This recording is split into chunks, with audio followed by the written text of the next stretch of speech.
le but de ce projet trampoline, c'est de venir travailler ici, ce qu'on travaille un petit peu à l'EHPAD, mais du coup dans un contexte différent, avec un support un peu plus instable.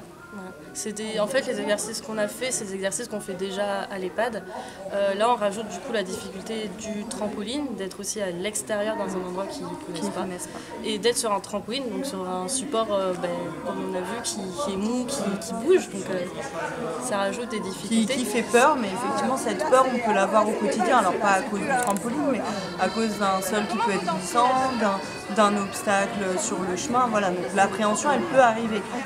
L'appréhension aussi du trampoline, elle permet d'apprivoiser un peu cette appréhension, de passer par-dessus. On a vu la dame tout à l'heure qui avait très peur, finalement elle a réussi à faire quelques petites choses, à mettre de côté son appréhension. Ah oui, là c'est le valse, là, c'est plus un slow là. Comment vous dansez là-dessus?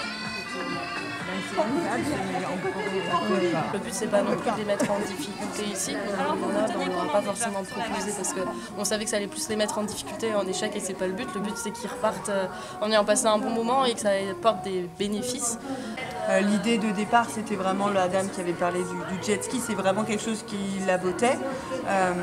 Voilà, l'idée, c'est pas forcément de faire beaucoup de choses sensationnelles, etc. C'est vraiment de travailler l'équilibre sur différents supports. Peut-être qu'on refera du canoë si ça leur fait plaisir, peut-être que ce sera à nouveau du paddle, ou peut-être qu'on fera du cheval. Voilà, c'est vraiment en fonction de ce qui va leur parler, tout en laissant le temps d'apprivoiser l'élément, qu'ils soient vraiment à l'aise. Et Simone, 100 ans? Simone, oui. C'est une performance? Oui. Ouais. Elle est patente, Madame Roy. Oui. Mais tous, hein. Enfin, pour le coup, il n'y a pas qu'elle, les autres aussi.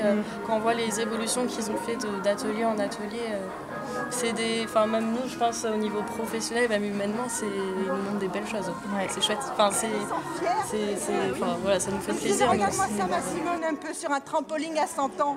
Hein? Quelle sautique! Qui fait la chose?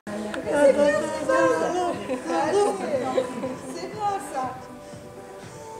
On n'a pas tous les jours, souvent, une fois seulement. Souvent, en vieillissement, on a peur en fait. On se voit comme grabataire, aller en EHPAD, c'est émouvoir, que la vie est finie. Et là, en fait, je pense ce que les personnes ont pu nous dire, c'est qu'elle renvoie vraiment un message positif. Et nous, du coup, c'est un peu contrat rempli, que ce soit autant pour elles, comment elles ont évolué et tout ce que ça leur a apporté. Et aussi d'avoir un impact auprès des autres personnes et de montrer que on peut être âgé et encore faire plein de choses, qu'importe son âge. En fait, l'âge, il n'a pas de... L'âge, au final, ça n'a pas d'impact. On peut adapter, en fait. Il y a plein de choses qu'on peut adapter pour pouvoir faire malgré les difficultés, malgré les handicaps qui viennent se greffer. Il y a souvent moyen d'adapter quelque chose.